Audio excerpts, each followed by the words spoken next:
Scary telling.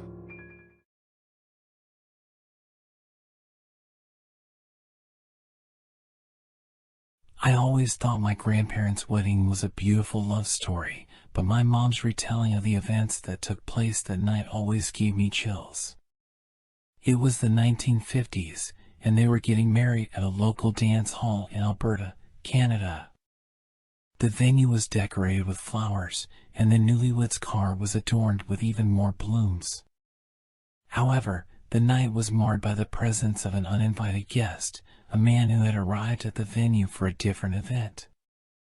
My grandfather had to intervene when this guest got into an argument with another attendee, and he politely asked him to leave. The man left without causing a scene, but he took some of the flowers off the couple's car as he left. Days passed, and the newlyweds went about their lives, blissfully unaware of the danger they had narrowly avoided. It wasn't until the papers reported on a gruesome crime that they realized who the uninvited guest at their wedding had been. The man who had taken the flowers off their car was wanted for the murder of his father, stepmother, and 5 half-siblings. The news sent shivers down my spine as my mother recounted the details. He had been on the run, evading the authorities, but he was eventually caught and brought to trial. The evidence was overwhelming, and he was sentenced to death by hanging. My family never forgot the uninvited guest at my grandparents' wedding, and the knowledge that a killer had been so close to their joyous occasion always haunted us. It was a reminder that danger could lurk in the most unexpected places, even on a night of celebration. Years later, as I grew older, I began to realize that the uninvited guest at my grandparents' wedding may have left more than just a disturbing memory. I couldn't shake the feeling that his presence had brought something dark and malevolent into our lives. It was as though a shadow had been cast over our family, and it refused to lift. Strange occurrences began to happen in our home. Doors would slam shut, objects would move on their own, and we would hear strange, unexplainable noises in the night. I tried to brush them off as coincidence, but deep down, I knew that something was wrong. Then, one night, as I lay in bed, I heard a deep, raspy voice whisper my name. My heart raced as I sat up in bed, scanning the room for the source of the voice. But there was no one there. I tried to convince myself that I had imagined it, but the fear that gripped me wouldn't let go. Over the years, the strange occurrences continued, and they only grew worse. It was as though the uninvited guest at my grandparents' wedding had left a curse behind, a curse that would haunt my family for generations to come. Now, as I sit here, telling my story to the world, I can still feel his presence, lurking in the shadows, waiting to strike. And I know that I will never truly be safe until I can break the curse that he has cast upon us.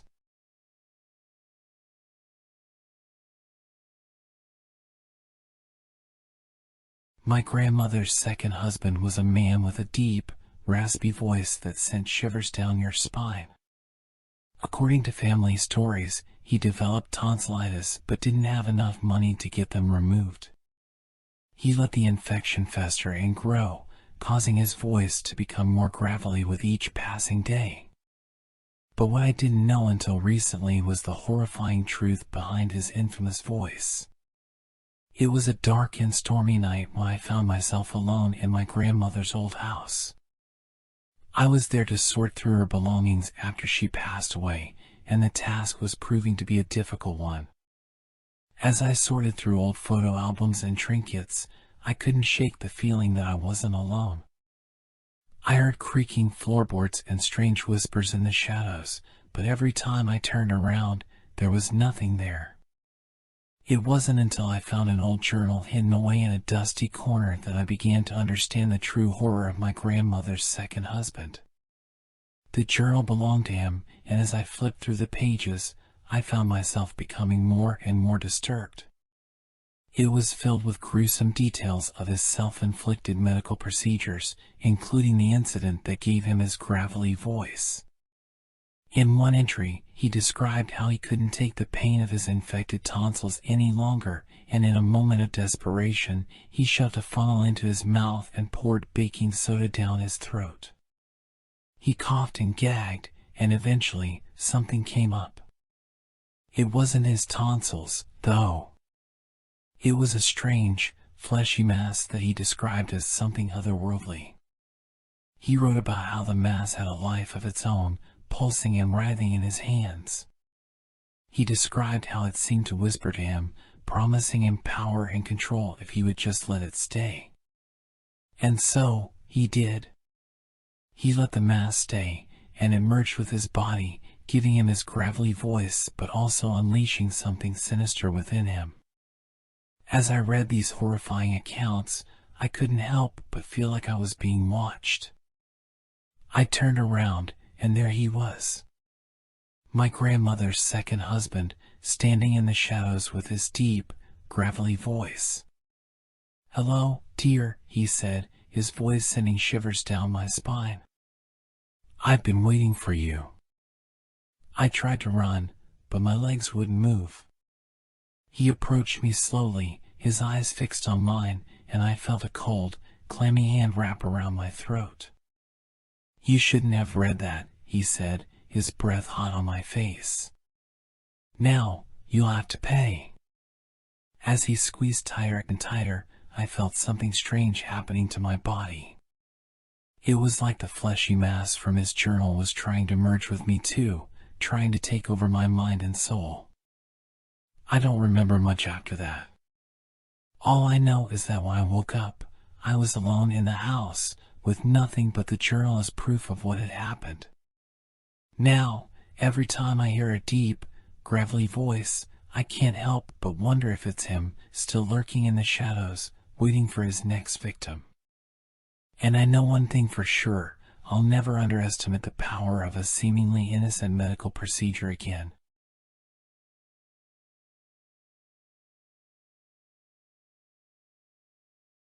Growing up, I always knew that my family had a dark history. My mother was the family historian, and she loved to regale me with stories of her ancestors. Most of them were unremarkable, but there was one tale that stood out among the rest, a story about my great-great-great-grandmother and her daughter. According to my mother, my great-great-great-grandmother was a fierce woman who would do anything to protect her family. One day, she found out that her daughter was being mistreated by her husband. She couldn't stand to see her child in pain, so she took matters into her own hands. With her daughter by her side, my great-great-great-grandmother took up her trusty axe and confronted her son-in-law. He was a big man, but they were determined to get justice for the abuse he had inflicted upon their family. They struck him with their axes, over and over again, until he lay lifeless on the ground. The two women were arrested and tried for murder. They were found guilty and sentenced to hang. But even in death, they remained defiant. According to my mother, they went to the gallows with their heads held high, proud of what they had done to protect their family. Years went by, and the story of my great-great-great-grandmother and her daughter became a distant memory. But as I grew older, I began to feel a strange pull towards them. I wanted to know more about these women who had taken such drastic action to protect their own. One day, I decided to visit the site where they had been hanged. It was a small town in rural Canada with a history that was steeped in violence and bloodshed. I walked through the streets, trying to picture what it would have been like to live there all those years ago. As I made my way to the spot where the gallows had once stood, I felt a chill run down my spine. It was as if the spirits of my ancestors were reaching out to me, trying to make contact. And then, just as I was about to turn and leave, I heard a faint whisper in my ear. It was a woman's voice, hoarse and raspy, but unmistakably human. "Thank you," the voice said. "Thank you for remembering us." I spun around, but there was no one there. The street was empty, and the only sound was the rustling of leaves in the wind. Shaken, I made my way back to my car and drove away. But the memory of that voice stayed with me, haunting me for weeks afterwards. It wasn't until I did some more research that I discovered the truth. My great-great-great-grandmother and her daughter weren't just protectors of their family, they were also notorious serial killers. They had killed countless men over the years, using their axes to dismember their victims and dispose of their bodies.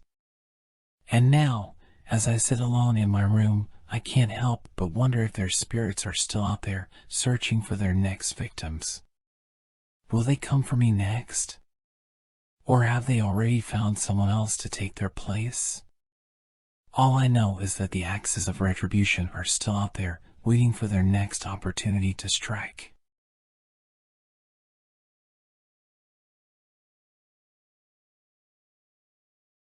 When I was little, I used to see a strange figure standing in the corner of our kitchen. It was always there, watching me with its dark, empty eyes. I told my mom about it, but she dismissed it as just my imagination. However, as I later found out, every single one of my siblings had claimed to see a figure that looked the same when they were around the same age. Growing up, we never spoke about it again. It was just one of those things that we all knew but never talked about. That was until I moved back into my childhood home to take care of my aging mother. It wasn't long before I started to see the figure again. At first, it was just in the corner of my eye. A quick flash of movement that I could never quite catch. Then, as the days went on, it started to appear more often.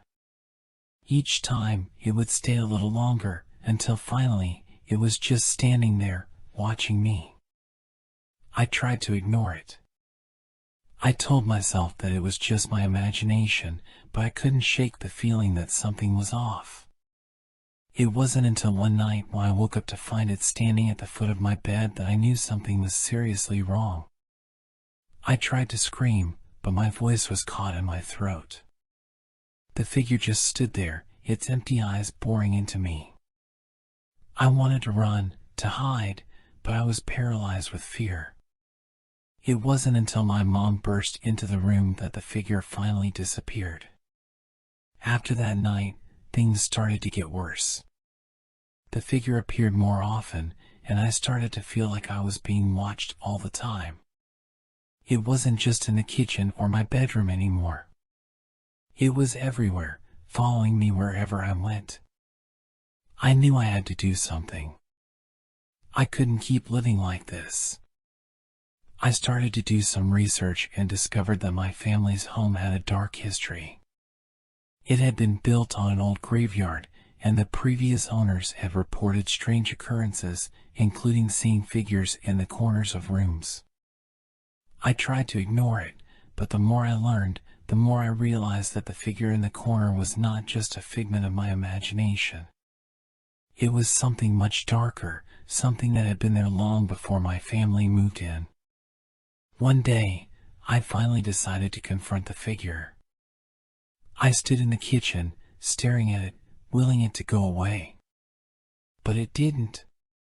It just stood there, watching me. That's when I heard a voice behind me. Don't look at it. Just ignore it. I turned around to see an old woman standing behind me. She was wearing a long, flowing dress and had a shawl draped over her head. She looked like she had stepped out of another time. "Who are you?" I asked. "I'm the one who's been watching over you," she said. "I've been trying to keep you safe from the darkness that haunts this place." "What darkness?" I asked. "The darkness that lies beneath this house," she said. "It's been here for centuries, and it will never leave. But you can leave. You can get away from it." I looked back at the figure in the corner. It was still there, still watching me. I knew that the old woman was right. I had to leave. So, I packed my things and left the house behind. But even now, years later, I can still feel the figure's eyes on me. It's like it's always watching, always waiting for me to come back. I don't know what it is, or why it's there, but I know that it's not something to be trifled with. The old woman's warning still rings in my ears, and I know that I can never go back to that house. Sometimes, I still see the figure in the corner of my eye, even when I'm far away from the house. It's like it's following me, haunting me. But I try to ignore it, just like the old woman said. I don't know what happened to my family's home after I left. I don't know if anyone else has seen the figure in the corner. But I do know one thing: I will never forget the terror I felt when I first saw it, standing there, watching me. And I will never forget the old woman's warning that there are some things in this world that are best left alone.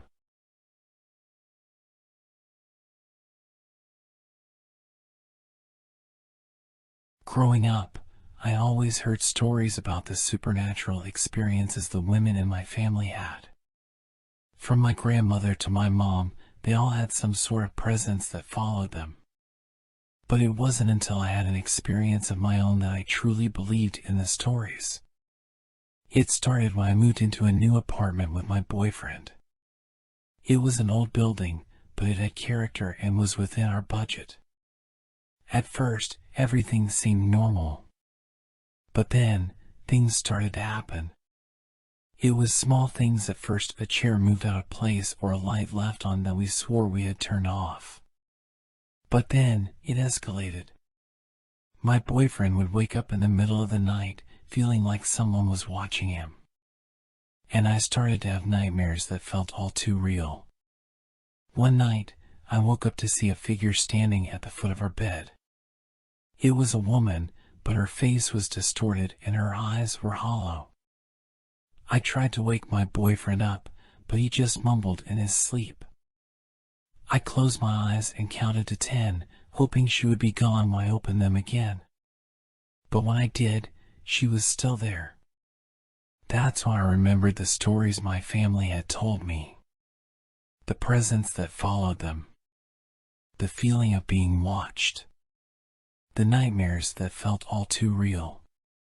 And I knew then that it wasn't just my imagination. I started to do some research and found out that the building we were living in used to be a home for unwed mothers in the 1950s. The women who lived there were often mistreated and left to fend for themselves. Many of them died there, without any family to claim them. I knew then that the woman I saw was one of them. And she wasn't alone. I started to see more and more of them in the hallway, in the bathroom, even in our kitchen. I knew they were trying to tell me something, but I didn't know what. One night, I woke up to find my boyfriend standing at the foot of the bed, staring at me with those same hollow eyes.